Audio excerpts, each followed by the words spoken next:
Aqui, primeiramente, já falo para vocês sobre os osciloscópios. Osciloscópio, nós temos aqui os instrumentos de medidas. Para quem já foi, né, hospitalizado, né? Então, esse osciloscópio ele faz a medição até do coração aí quando as pessoas, né, o batimento cardíaco quando você está lá no hospital. Então, o osciloscópio ele faz aí a medição de corrente, de tensão, de frequência. Aí, geralmente, ele tem canal um, canal 2, onde você pode estar fazendo essas medições, ok? E nós temos ele tanto na função digital e analógico. Dito isso, professor Alan, aqui passar uma parte aqui que nós temos, né, que é utilizado aí no sistema de dispositivos eletrônicos, né, analógicos. Nós temos aqui, por exemplo, nosso LED. O LED, quando você pegar o LED, nós temos aqui tanto a parte positiva como a parte negativa. A parte negativa é o chanfro, e ele é maiorzinho, tá? Certo? Essa aqui é a simbologia dele. No símbolo, o traço preto indica o negativo. No LED, o chanfro. Corte indica, então, o negativo, beleza? Então, ele tem um negativo e positivo. E, como ele é um componente eletrônico bastante sensível, nós utilizamos aí um resistor para limitar a corrente do LED, para não ter problema, senão ele vai queimar o componente, ok? E aqui você vai aprender a calcular o resistor para cada LED.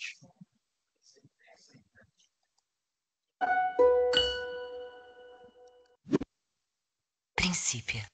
Notícias de última hora. Duracell dura mais, muito mais.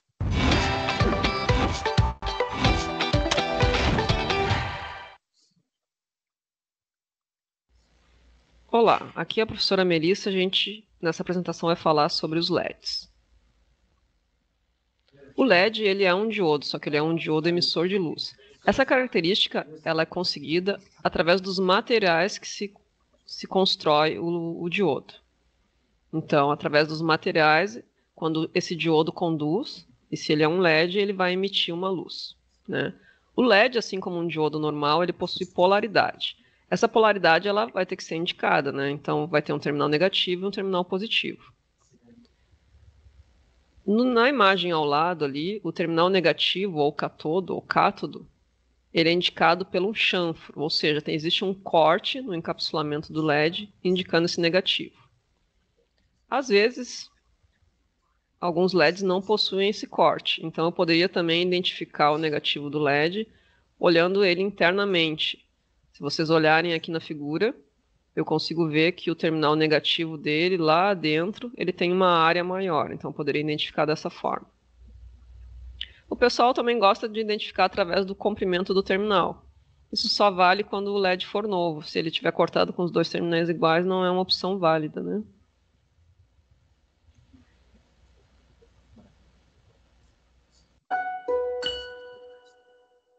Princípio. Notícias de última hora. Duracell dura mais, muito mais. O LED é um diodo, então a simbologia dele é uma simbologia igual à do diodo. Entretanto, ele vai ter umas setinhas indicando uma emissão, indicando que sai uma luminosidade dele, né? Da mesma forma que o diodo comum, o traço ali embaixo do triângulo que forma o diodo, o símbolo do diodo, indica o terminal negativo. Comercialmente existem muitos LEDs, né? Então os LEDs mais comuns são os LEDs difusos, de diâmetro de 5 milímetros ou de 3 milímetros. E as cores mais comuns são amarelo, vermelho e verde. Mas existem outros LEDs, né? Existe LED azul, LED emitindo em branco, rosa, LED bicolor. Existem os LEDs de alto brilho, LED que pisca, os LEDs infravermelho, que a gente usa como emissor, por exemplo, nos controles remotos. Cada componente sempre vai ter as suas especificações técnicas, que a gente encontra nos datasheets, né? Então, os LEDs ali à direita, o da figura 1, por exemplo, ele é um LED da cor amarela, de 5 milímetros, do tipo difuso. A corrente típica de funcionamento dele é de 20 mA e a tensão típica, ou seja, o valor de condução dele é de 2,1 volts. A figura 2 tem um LED vermelho, a corrente é a mesma, só que a tensão é um pouquinho menor, 2 volts. O LED verde, a corrente é a mesma e a tensão típica é de 2,2.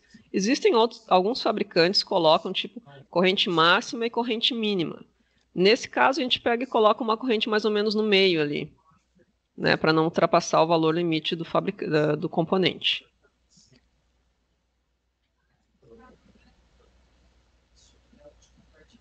Sempre que eu tiver, nem sempre, mas na maioria das vezes eu tenho um LED ligado a um valor de tensão e eu preciso limitar a corrente que vai circular nesse LED. Essa limitação de corrente ela é feita utilizando-se um resistor em série com o LED. Para calcular esse resistor, eu preciso saber algumas informações, né? Eu preciso saber aonde ele vai ligado, então qual o valor da tensão da fonte em que ele vai ser ligado. Eu preciso saber as informações sobre o LED, então qual é a tensão e a corrente desse LED, que são informados pelo fabricante. E a equação ali ao lado dá como eu calculo esse resistor. Então, para calcular um resistor, eu tenho que saber a tensão sobre ele e a corrente que passa nele. Como o LED está em série com o resistor, né, a corrente do LED vai ser a corrente do resistor.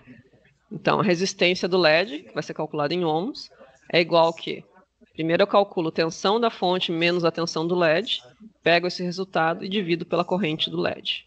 Vou achar o valor do resistor que eu vou colocar em série com o LED. Além de calcular o valor da resistência, eu preciso me preocupar também com a potência que esse resistor vai dissipar.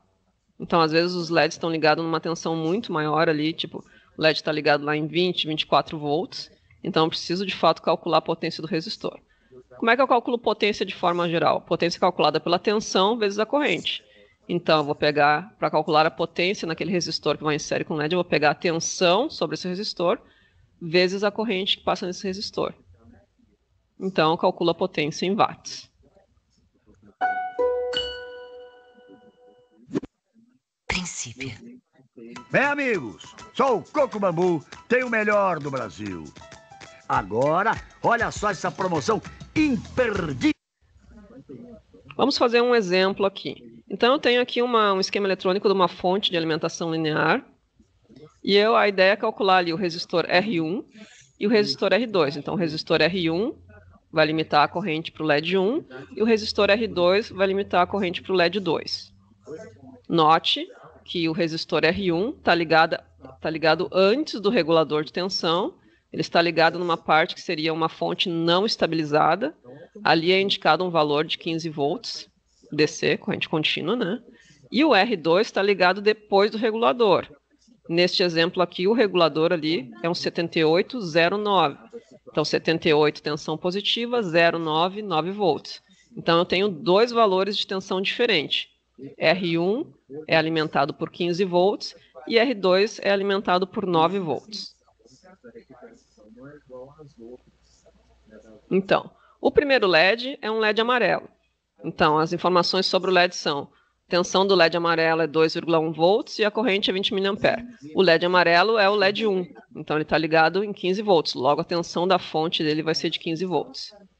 Então, calculando ali à direita, R1 é igual à tensão da fonte menos a tensão do LED 1 dividido pela corrente do LED 1.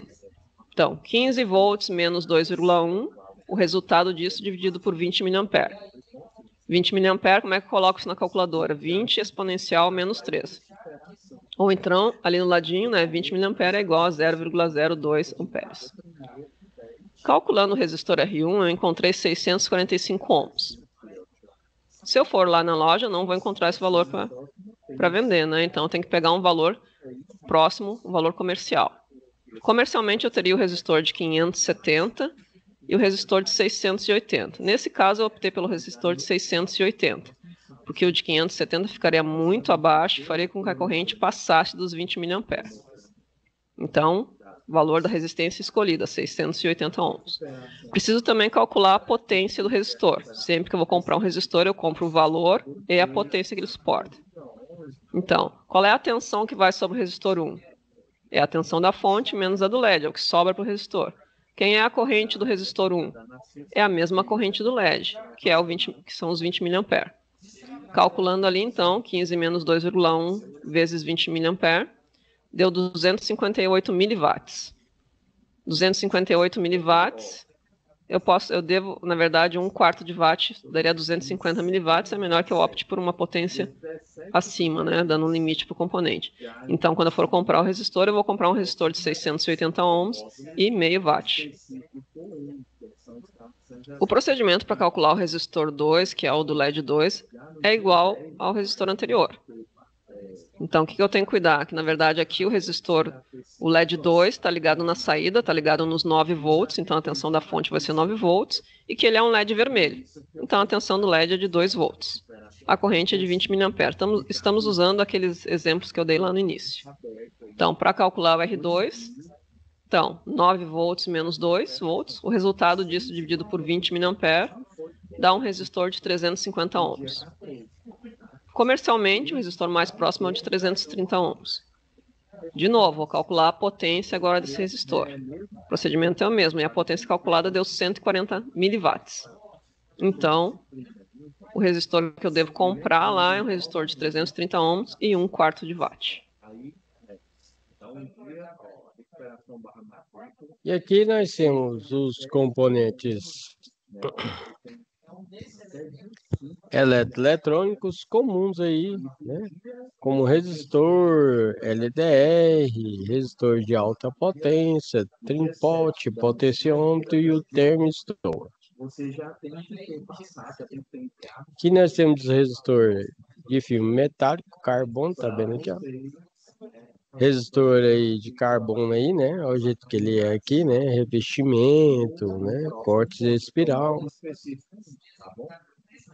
Sua identificação é através de cores. Temos aqui 2 exemplos. Por exemplo, ó, a primeira faixa é algarismo, segunda faixa é algarismo e a terceira faixa é multiplicador.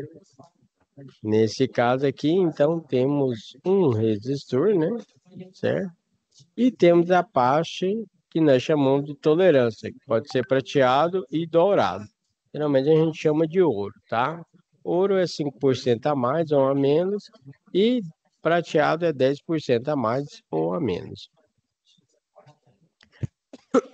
Desculpa.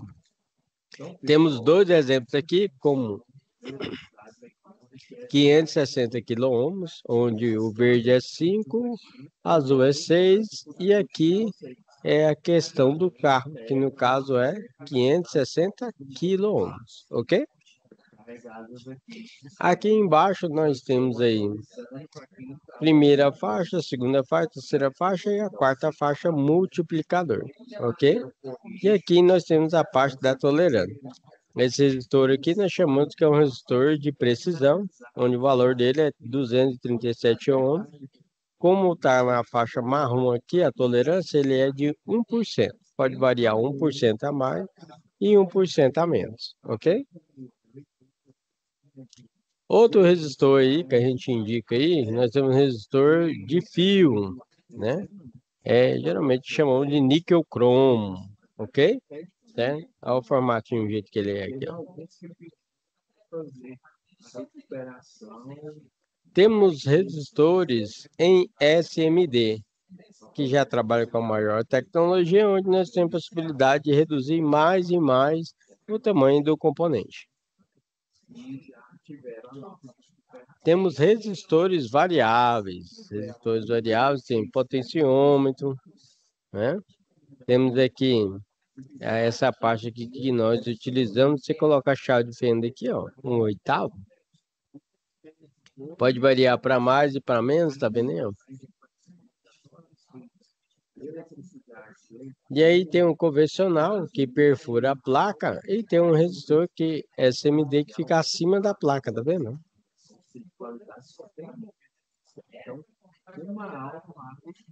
E aí o próximo componente nós temos os capacitores, despolarizado e polarizado. Então despolarizado, esse laranjinho aqui, ó, não tem problema você colocar invertida a polaridade.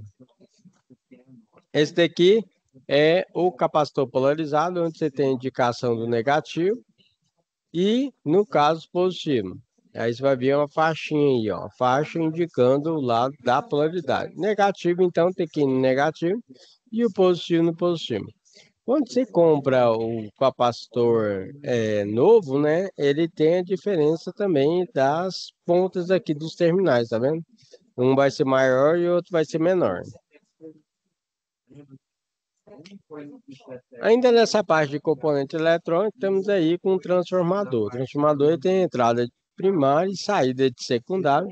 Esse aqui é um transformador de 0 a 12 volts, de 3 amperes e entrada de 220 volts. Ele entra 220 volts, sai 12 volts com a corrente de 3 amperes. Dando continuidade nessa parte de componentes eletrônicos aí, temos os transistores. Esse transistor bipolar, ele tem NPN e PNP. NPN significa que é negativo, positivo, negativo. E o PNP positivo, negativo, positivo. Esses transistores são fabricados geralmente com materiais aí, né? Semicondutores, como o silício, por exemplo. Eles têm 3 terminais, onde falamos que um é base, emissor e coletor, ok? Base, emissor e coletor. Pessoal, e como que eu sei que um é NPN e o outro é PNP? Através do símbolo dele, você tem a possibilidade que, ó, quando é NPN, a seta é para fora. Quando é PNP, a seta é para dentro. Tá vendo aqui, ó? E através do multímetro também tem como a possibilidade de você estar verificando. E aí temos um transistor que consegue aí trabalhar com um valor de corrente mais elevado, que é o caso do transistor MOSFET. Também tem 3 pinos aqui, certo? Aí esse aqui é o transistor MOSFET canal tipo N. Neste caso, na aula prática, o professor Alan direto pede para você tirar fotinho. Então, temos aqui um kit da Datapool, onde você tem já o protoboard incorporado. Temos os valores de tensão para ser utilizado, tá vendo aqui? Botãozinho liga, desliga, né? Onde você pode estar fazendo simulação. No caso aqui, por exemplo, você tem aí, né, o dimmer, tem o potenciômetro, tem um LED fazendo simulação, né? Tem um resistor para limitar a corrente do LED, ok? E foi feita a montagem do circuitinho aqui, ó. Aqui o professor Alan apresenta para vocês a ponte retificadora. Ponte retificadora bastante utilizada em fonte, onde esse aqui é o equipamento real, né? Certo? E aqui é a simbologia dele. Então, a ponte retificadora, nós temos 4 diodos, onde aqui vai entrar corrente alternada e aqui é corrente alternada. Aí vai sair positivo e negativo, que seria a corrente contínua. Neste caso, a sua simbologia é essa daqui, onde nós falamos, já guarda essa numeração, que a gente chama de anodo e catodo, ok? Anodo é positivo e o catodo é negativo, ok? Repetindo, anodo positivo e catodo negativo. Geralmente ele vem com essa faixinha indicando aqui o negativo, tá bom? Regulador de tensão, nós temos, por exemplo, 78. 78 regula a tensão positiva e 79 regula a tensão negativa. 78, 12, 78, né, 5, né, 0,5. O finalzinho indica o valor que ele regula. Por exemplo, se quer 12, é 12 volts. Como o nó próprio sugere, né, o nó próprio sugere é capaz de regular a tensão de saída do seu terminal, conferindo aí maior funcionalidade durante a criação de projetos eletrônicos, principalmente no caso de placa de circuito impresso. Transistor bipolar, esse aqui é o B136, bastante utilizado. E aí nós temos também a base, emissor e coletor, e temos aqui, ó, que ele suporta a tensão máxima de 45 volts, valor bem elevado, 1,5 amperes, e 8 watts de potência. E aqui nós temos, ó, a nossa fonte chaveada, né? E ela é estabilizada e não estabilizada. Quando é estabilizada, utilizamos o regulador de tensão, e quando não é estabilizada, não utilizamos regulador de tensão, certo? E aí, professor Alan agora vai demonstrar para vocês a parte da fonte linear, fonte estabilizada aí, que utilizamos nos nossos circuitos eletroeletrônicos. Sou o Coco Bambu, tenho o melhor do Brasil. Agora, olha só essa promoção imperdível. Camarão Praia de Olinda, para 2 pessoas, por R$ 99,90. Coco Bambu, o melhor do Brasil, é a nossa especialidade. Abrir uma Brastemp é abrir a cabeça. Brastemp é outro mundo. Que é o que mostra a figura B. Se eu compro essa ponte retificadora pronta, ela já vem com essa marcação, ó, das saídas, indicando positivo e negativo, e das entradas para tensão alternada. Quando eu vou comprar ou substituir um diodo ou uma ponte retificadora, eu devo observar o valor de corrente que esse diodo suporta, ou essa ponte retificadora suporta, e o valor da tensão reversa. A tensão reversa é o valor de tensão que vai ficar sobre o diodo ou sobre a ponte quando ela estiver polarizada reversamente, ou seja, quando aquele diodo não conduz. O capacitor de filtro, ele serve para pegar aquela tensão retificada, que é uma tensão alternada, uma tensão contínua pulsante, e uma tensão mais contínua, né, mais retinha. Então, a figura A e a figura B trazem o símbolo do capacitor eletrolítico. Então, o capacitor eletrolítico é aquele que tem polaridade, ou seja, eu tenho que cuidar quando eu ligo ele, porque ele tem um terminal, que é o terminal positivo e um terminal negativo. O terminal negativo é representado ali na figura A pela barrinha preta e na figura B pela curvatura. Os capacitores eletrolíticos normalmente têm valores na casa dos microfarads. Além do valor do capacitor em microfarads, eu tenho também o valor de tensão que ele suporta. Então, a figura C, o capacitor suporta um valor de tensão de 25 volts, e na figura D, ele suporta um valor de tensão de 35 volts. Como o capacitor eletrolítico tem polaridade, essa polaridade vai estar identificada no componente, obrigatoriamente. Então, na figura C, vai ter uma barra branca ou cinza, indicando o terminal negativo, e na figura D, que é um capacitor SMD, aquela, como se fosse uma meia ou lua preta, indica o terminal negativo. Se eu já tenho a tensão contínua eu posso então usar um regulador de tensão para definir um valor de tensão de meu interesse. Para isso eu posso usar um regulador de tensão. O regulador de tensão ele é um circuito integrado, que o objetivo dele é pegar uma tensão contínua e regular ela num valor que eu quero. Comercialmente eu tenho reguladores de tensão para tensões positivas fixas, como por exemplo 78, então eu posso ter 78 0,5, 0,9, 78,12. Posso ter também reguladores de tensão fixa negativa. Aí eu teria, por exemplo, 79, indicando que é negativo, e os outros 2 dígitos indicando o valor da tensão.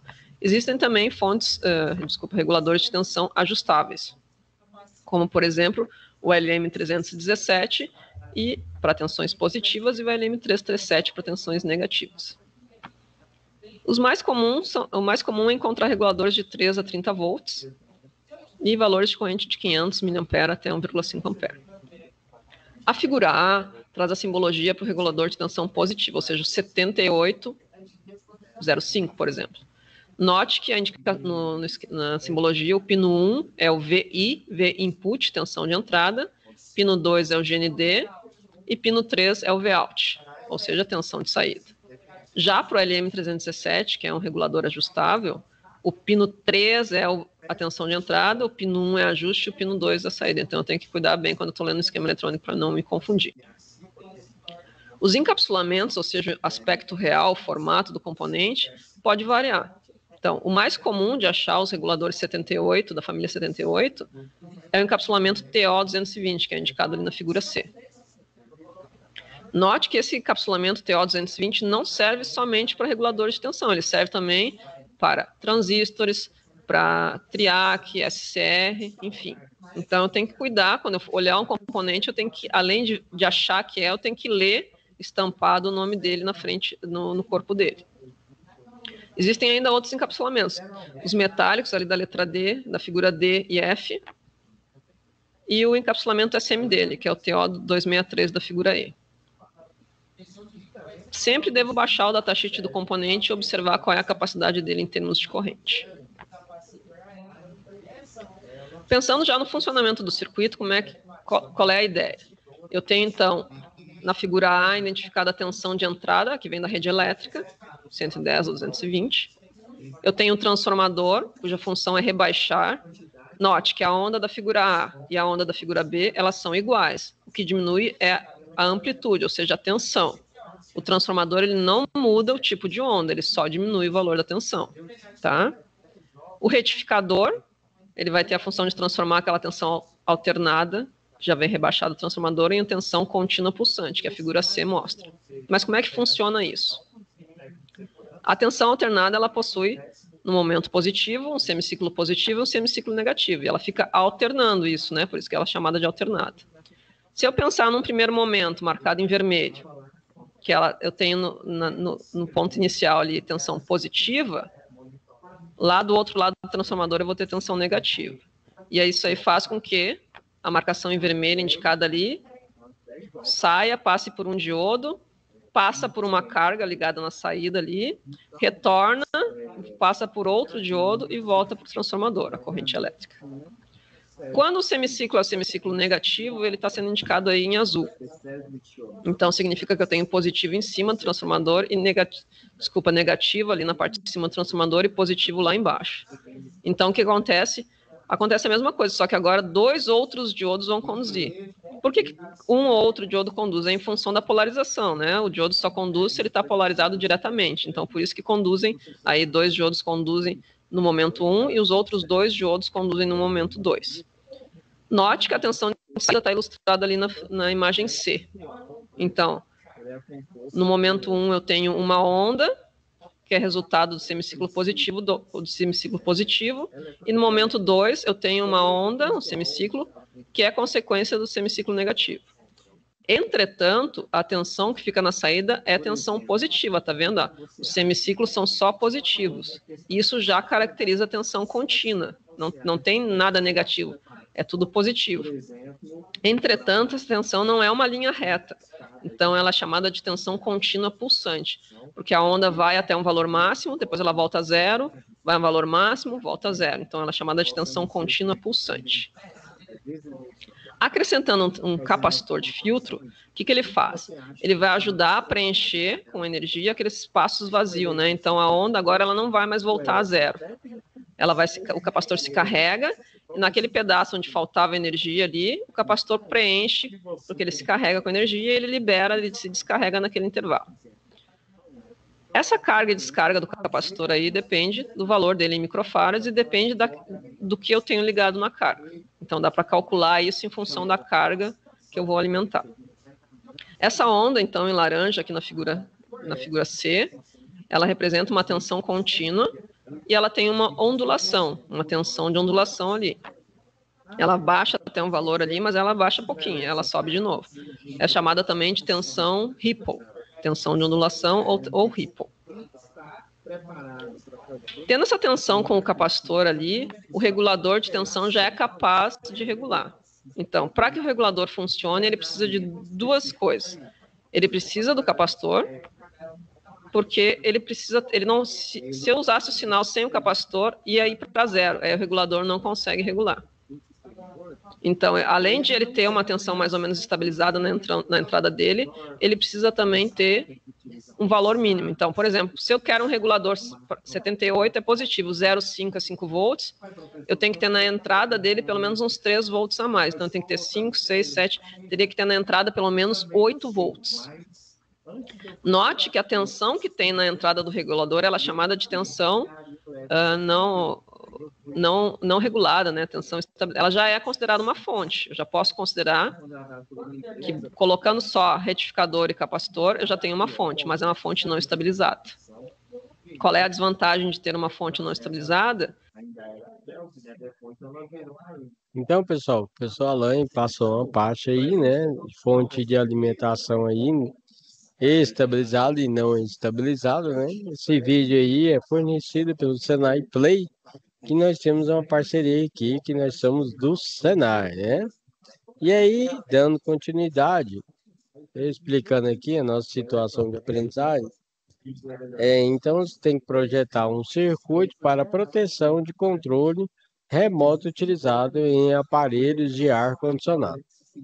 Caso as pilhas sejam trocadas, ou seja, invertida, né? A pessoa pega e coloca a pilha invertida, com polaridade invertida, não será ocasionado nenhum dano no controle remoto. Sendo ainda que o circuito deverá indicar através de um sinal luminoso de um LED, né? Certo?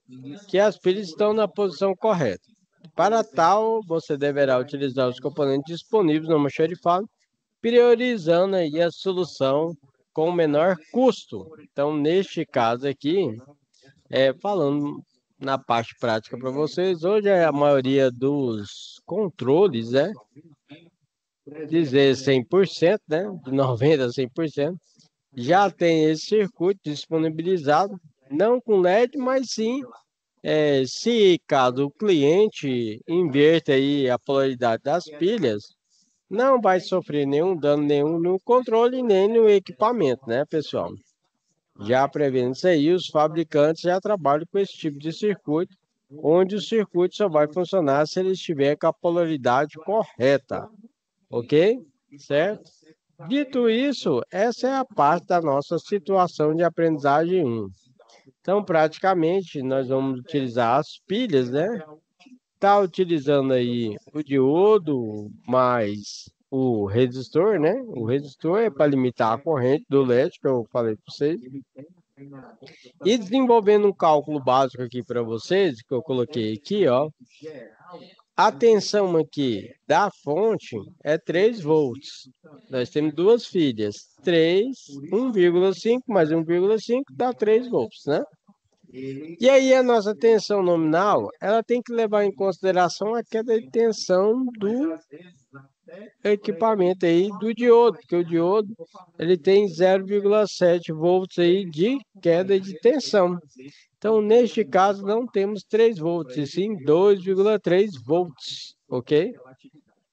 E aí, para o cálculo da nossa corrente, aí a gente pega a queda de tensão no resistor, que é 0,3 volts, lá da lei de Ohm.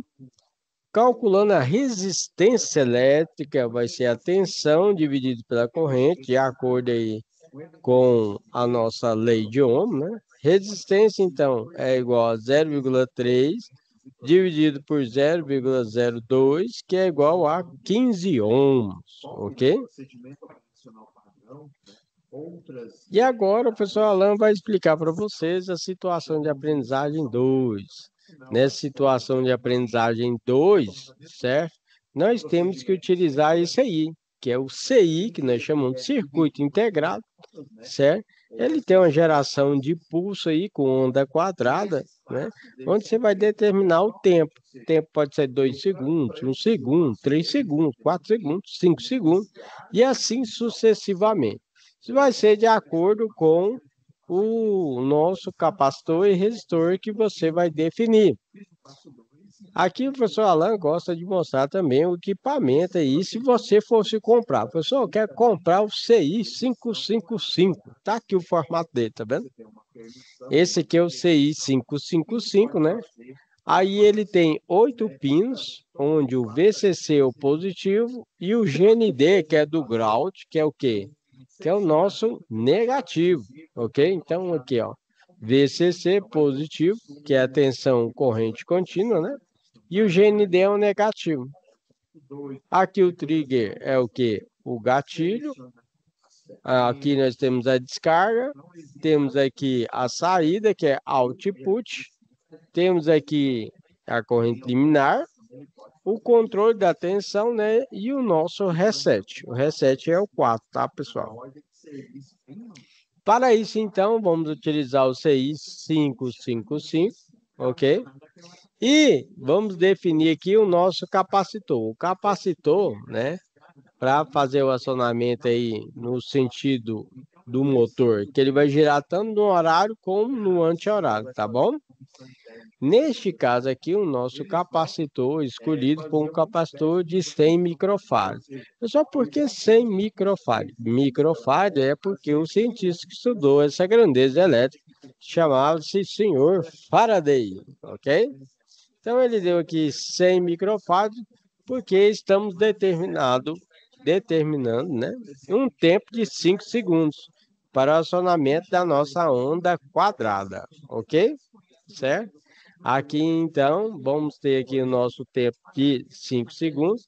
Lembrando que é utilizado o capacitor que ele tem uma curva de carregamento e uma curva para descarregar. Função básica do capacitor: carregar e descarregar no circuito utilizando várias funções, como temporização, que é o nosso caso aqui. Nosso caso foi 5 segundos. Caso você não esteja enxergando, o pessoal Alan vai ampliar aqui para você, ó. Depois eu amplio aqui. Aí, ó. Tá vendo aí? Então, nós temos aí, ó, 100 microfarads, né? Beleza? Tempo nosso de 5 segundos, né? Para isso, então, para você calcular o resistor 2, você vai pegar a corrente 2, resistor 2 e C1. Aqui ficou faltando o F, tá, pessoal? 100 microfarads, ok? Certo? A corrente aqui do 2 é 0,663, que nós achamos aí um resistor de aproximadamente no mercado de 72,150. Quando você vai levar lá para o mercado, o que acontece? Você vai ter que comprar um resistor de 68 kΩ. Ok? É porque a gente fala que é o resistor comercial, tá bom? Não adianta você calcular, mas aí você vai para o mercado e vai o mais próximo dos seus cálculos. Neste caso aqui, ó, o nosso resistor 2 deu o valor de 68 kΩ e no nosso caso, o nosso resistor 1 deu o valor de 3,9 kΩ. Guarda esses valores. Resistor 1, 3,9 kΩ. E o resistor 2, 68 kΩ. O nosso resistor comercial está aqui, né? Todos dois, R1 e R2. Esse aqui é o nosso circuitinho. Então, nós estamos aí com o CI 555, tá, pessoal? Aqui são os resistores que eu falei para vocês, né? Que foram calculados como R1 e R2, C1 e C2, né? E aqui é a nossa bateria. Depois, o professor Alan, porque eu desenvolvi alguns vídeos explicando cada situação de aprendizagem, vou colocar lá também na nossa sala de aula. Então, além das aulas, nós temos aí vídeos explicativos, vídeo pequeno, tá? De aproximadamente 10 minutinhos, para explicar cada atividade para você. Tendo dúvida, mande a sua mensagem no ABA ou mande a sua mensagem no WhatsApp do professor Alan. Aqui, que nem eu falei para vocês, ó, foi gerada aí uma onda aí, né, de, no nosso caso, 5 segundos, né, tá vendo aqui, ó, certo? E aí tá o nosso circuitinho aqui, que é a bateria, capacitor C1, C2, CI, R1, R2, resistor para limitar a corrente do transistor, certo? Esse é o transistor BD, né? Certo? Temos aqui o R1, R2, R3, R4, ok? E temos aqui o nosso sinal, beleza? Certinho? O sinal 2 será oposto ao sinal 1. Por quê? Para inverter a rotação aí. Só que tem um detalhe, esse transistor aqui, pessoal, ele não é legal, porque para esse tipo de circuito.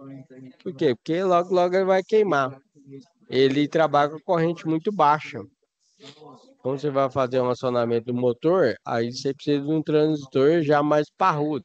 Por exemplo, nós vamos utilizar um MOSFET canal tipo N. Esse aqui é o nosso transistor MOSFET, canal tipo N, e aí nós fazemos aí uma ponte em H, parece um Hzinho, tá vendo aí? Certo? E aqui é o VCC, que é o nosso 12 volts, aqui no caso que é o terra, tá?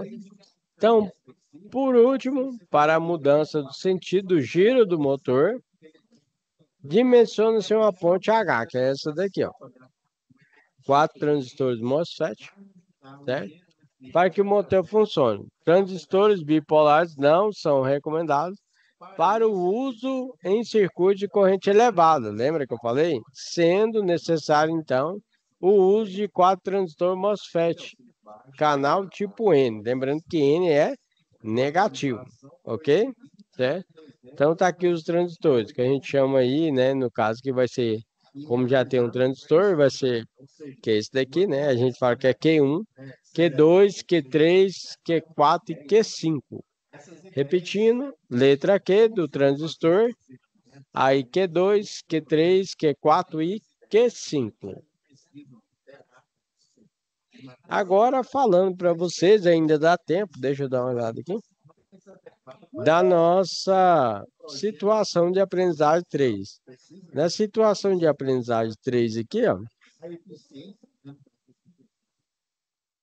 nós temos que montar o circuito completo aí, né?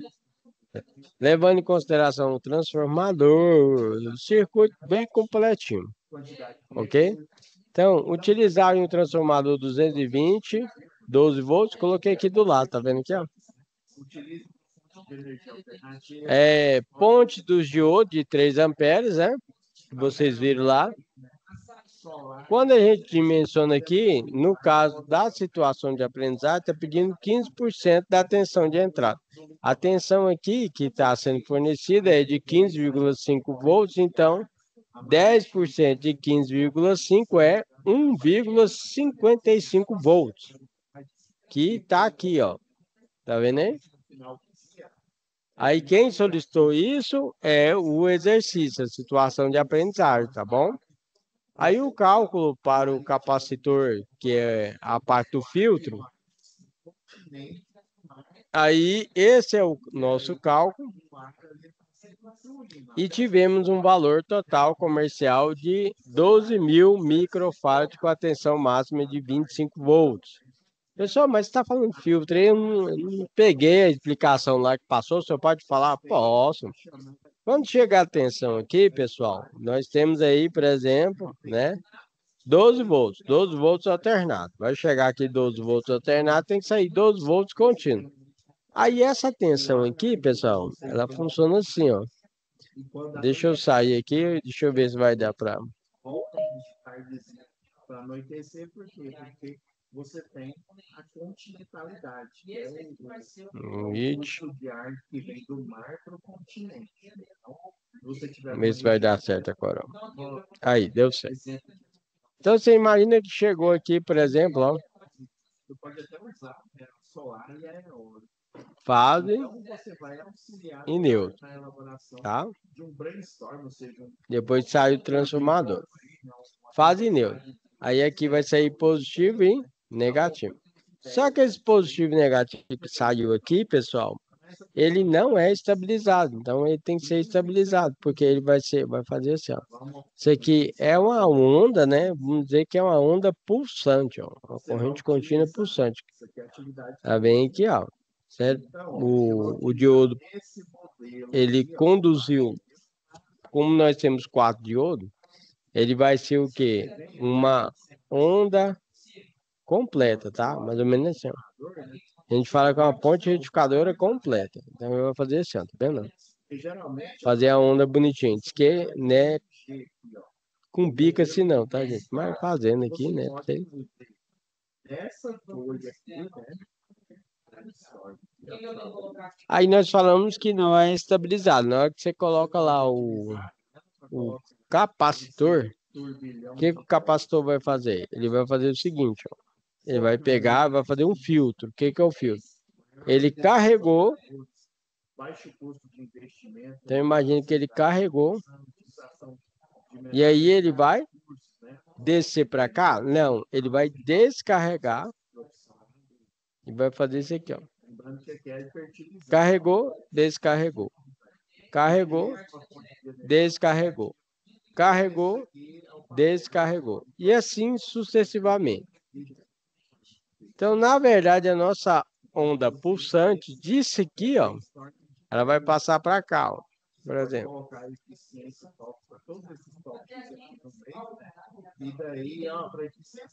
Se você colocar para medir no osciloscópio, ele fica assim, ó.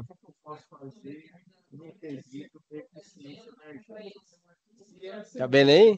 Então ele passa, quando você coloca o capacitor, que é o filtro, ele passa disso aqui para isso aqui, ó. Mas ainda não está perfeito. Por que não está perfeito, pessoal? Porque nós temos aí, né, que a onda de corrente contínua é assim, ó, pessoal. Se você colocar no osciloscópio, a onda de corrente contínua, ela é assim, ó. Aqui é a nossa referência. Então, você pensa que aqui é o positivo, que é acima, né, da faixa, que é o positivo. E aqui é o negativo, tá vendo? Característica da corrente contínua, tensão de corrente contínua, não varia em função do tempo, certo? Aí seria isso aqui. Como ainda não chegou nisso aqui, o que a gente coloca para chegar nisso aqui? Colocou a ponte retificadora, capacitor e colocou também isso aqui, que é um regulador de tensão. O regulador de tensão, ele tem aqui, ó. Aqui vamos dizer que é um nosso negativo, de ND. E aí esse regulador de tensão, vamos dizer que é o 7812. 12, quando ele termina com 12, significa que ele regula aí, né, 12 volts. É o finalzinho, tá? E aí é do inglês, que a gente chama aí, ó, V input, que é o VI. Input é a entrada e temos VO. VO é o quê? Output, que é saída. Aí ele regula essa tensão que vai passar daquilo lá que eu falei para vocês, ó. Vai passar disso aqui para isso daqui, ó. Lembrando que se ele regula 12 volts, aqui na entrada tem que ter aí, no mínimo, por exemplo, 14 volts, 15 volts, certo? Que aí ele faz uma regulação legal. Beleza? Pessoal, e se não tiver regulador de tensão? Aí essa fonte não é estabilizada. Significa que se tiver uma variação na entrada, vai ter essa variação também na saída. Ok? E aí, aqui, ó, finalizando aqui a nossa explicação, esse aqui é o nosso circuitinho final. Temos a fonte de entrada, 220 volts. O TR é o nosso transformador. Essa é a ponte retificadora. Aqui é o que nem falei para vocês, ó, aqui é o capacitor polarizado, que é negativo, que é positivo. Esse aqui é o resistor. Esse aqui é o nosso BD136, que é o nosso transistor. Aqui é o nosso regulador de tensão 7812, como eu falei para vocês. E aqui nós temos a nossa tensão de saída regulada, porque nós temos um regulador de tensão. Então, o professor Alan chegou a explicar para vocês aí, voltando aqui para a nossa sala, as nossas atividades 1, atividade 2 e 3, e o questionário aí é com vocês, que é um próximo simulador do SAEP que vocês vão fazer aí. Ok, pessoal? Não deixe de fazer as atividades, faça uma atividade, envia para o professor Alan, faça a segunda atividade, envia para o professor Alan e faça a terceira atividade. Ok?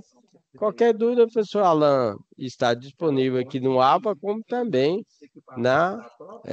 no WhatsApp para vocês. Gostaria de desejar uma ótima semana para vocês. Fica com Deus, um abraço, tchau, tchau. Vamos colocar aqui eficiência energética, monitorar a tarifa de a demanda, né? A demanda do contrato de demanda e monitorar a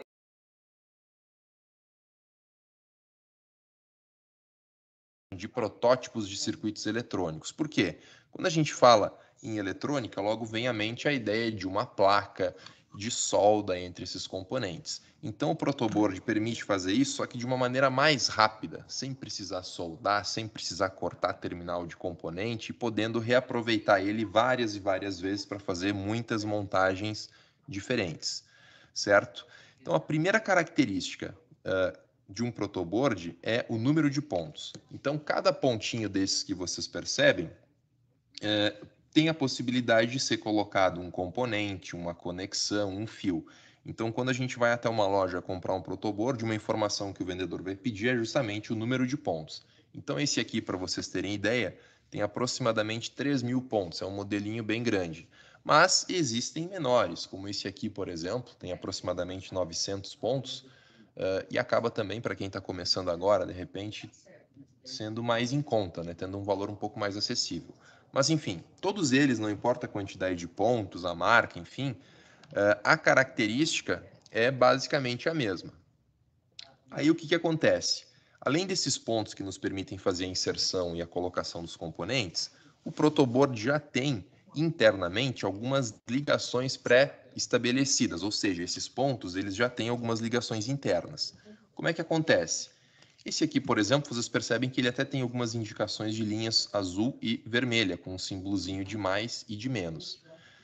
Essas linhas justamente indicam nessas regiões como é feita a interligação interna, ou seja, por exemplo, aqui, ó, essa linha de furos, ela é toda conectada por dentro, até a metade, onde vocês veem que tem um cortezinho. Nas outras regiões, da mesma forma. Então, aqui eu tenho uma linha onde eu tenho vermelho, e aqui onde eu tenho azul, eu tenho uma outra linha. O que isso significa, pessoal? Que, por exemplo, se eu pegar um cabinho, conectar neste ponto aqui, ó, o primeiro dessa linha azul, e conectar um outro um pouquinho mais adiante, mas estando na mesma linha, internamente, esses dois cabos estarão conectados, ou seja, esse cabinho, esses dois cabinhos azuis estão interligados entre si, certo? Então, nessa região onde tem essas linhas coloridas, funciona dessa forma. Tem que cuidar porque é só até a metade, percebe que aqui na metade tem uma interrupção. Então, termina aqui e depois começa de novo. Bom, nas outras partes, onde inclusive a densidade de furos é um pouco maior, e a gente tem uma quantidade maior de furos, a ligação ela é um pouquinho diferente.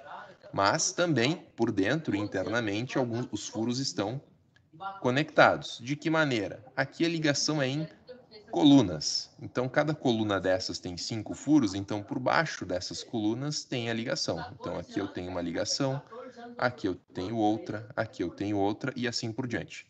Até para facilitar isso, tem uma colocação de números aqui, né? Então, cada coluna, cada númerozinho representa uma ligação de 5 furos. Então, o que isso significa, pessoal? Que se eu colocar um cabinho nessa coluna e logo abaixo colocar um outro, mas na mesma coluna, aqui os dois cabos estão conectados dessa forma.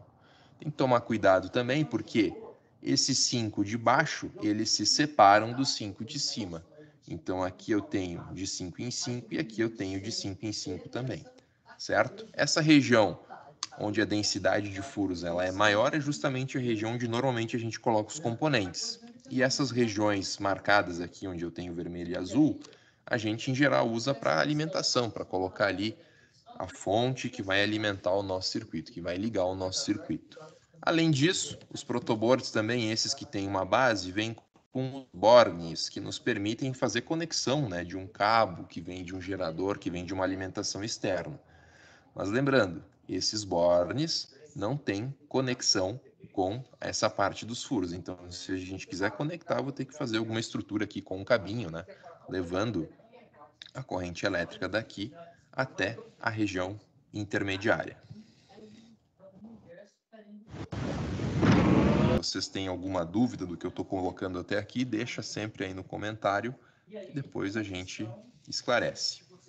Bom, então esse circuitinho, vocês percebem que vem de um positivo, de uma fonte, o tal do VCC, uma chavezinha, um resistor, um LED e aqui vai para o negativo. Então, os componentes já estão aqui. A gente tem o resistor, o LED e a chave. Depois eu tenho aí os cabinhos para fazer a ligação da fonte. Já estão aqui. O vermelho é o VCC e o preto o GND. Bom, então a ideia é que a gente reproduza esse esquema eletrônico no protoboard para vocês verem como é fácil e como é rápido também de montar um circuito. Então, olha só, pessoal. Vou começar aqui com a chavezinha. Essa chavezinha ela tem 2 terminais, então é uma conhecida como chave táctil, certo? E aí, como eu falava para vocês, em geral os componentes a gente coloca nessa região onde tem uma densidade maior de furos. Então, cada terminal da chave eu coloquei numa coluna, certo? Então, detalhe, se eu colocasse, por exemplo, essa chave assim, tem problema? O que vocês acham? Comenta aí. Se eu colocar ela assim, eu já tenho os 2 terminais ligados um com o outro, ou seja, aqui eu fiz um curto-circuito nessa chave. Então, a gente precisa colocar ela nessa região na horizontal. Então, cada terminal da chave numa coluna. Bom, depois disso, o resistor, da mesma forma, cada terminal numa coluna, certo? E, por fim, o LED, certo? Bom, o LED, pessoal, tem que lembrar que ele tem um positivo e um negativo, então eu não posso ligar ele ao contrário, ele tem o lado certo para ligar. Vocês sabem como diferenciar isso? Então tem 2 maneiras. Quando o LED é novo, o terminal mais comprido, mais longo, é o positivo, e o mais curto, por consequência, é o negativo. Além disso, pessoal, aqui no plástico, ele tem uma regiãozinha que de um lado é reto e do outro lado tem uma pequena aba. Então, o lado que tem a aba também é o positivo e o lado reto é o negativo. Então, percebam que o positivo vai ficar aqui para o lado onde está o resistor. Então, encaixei ele ali. E agora, o que acontece? Uma coisa interessante, é uma função do protoboard. Os componentes ficam fixos ali, né? Então, eles já não caem, mas eles ainda não estão interligados entre si. Então, agora, pessoal, para fazer a ligação entre um componente e outro, eu vou usar esses cabinhos aqui, conhecido como jumpers, tá? Mas se você não tiver isso, um recurso bem bacana também que dá para usar para fazer essas ligações, são aqueles cabinhos dos cabos de rede, os cabos de internet. Então, também é uma dica aí para utilizar. Se você utiliza algum outro tipo de fio, algum outro tipo de cabo, pode comentar aí para compartilhar com os colegas, certo? Então, vamos lá, fazendo a ligação. Então, primeiro, vou fazer a ligação da chave com o resistor. Então, essa ponta do cabo eu vou conectar na mesma coluna onde eu tenho aquele terminal da chave. E a outra ponta na mesma coluna onde está o terminal do LED, certo? Da mesma forma, a ligação entre o resistor e o LED, certo? Então eu liguei cada um na mesma coluna de um dos terminais do componente. Então aqui eu fiz essa região central, onde eu tenho os 3 componentes interligados. Agora, pessoal, para fazer a ligação da fonte, eu vou pegar um outro cabinho, colocar aqui no início. Esse vai ser o positivo, certo? E do outro lado, lá no terminal do LED, o negativo. Então nessa montagem aqui, para ser mais rápido, eu não vou utilizar esses bornes, eu vou fazer a ligação direto aqui nos terminais. Então percebam, aqui eu tenho o negativo, né? O bornezinho preto, que vem de uma fonte de 12 volts, pode ser uma bateria, enfim. E aqui do outro lado, o positivo. Aí vocês vão se perguntar, pô, mas não ligou o LED? Claro, a gente tem uma chavezinha. Então, enquanto essa chave estiver aberta, a corrente não consegue fluir por esse circuito e, por consequência, o LED não liga. Então, o que a gente faz? Apertando o botão da chave, olha aí, o LEDzinho azul acendeu, certo? Então, percebam, pessoal, as vantagens de utilizar o protoboard. Montagem é rápida, claro, aqui é um circuito simples, mas a montagem é rápida. E agora, se eu quiser reaproveitar esses componentes em outra tarefa, em outra atividade, eu consigo desmontar, montar, alterar a ligação e tudo mais.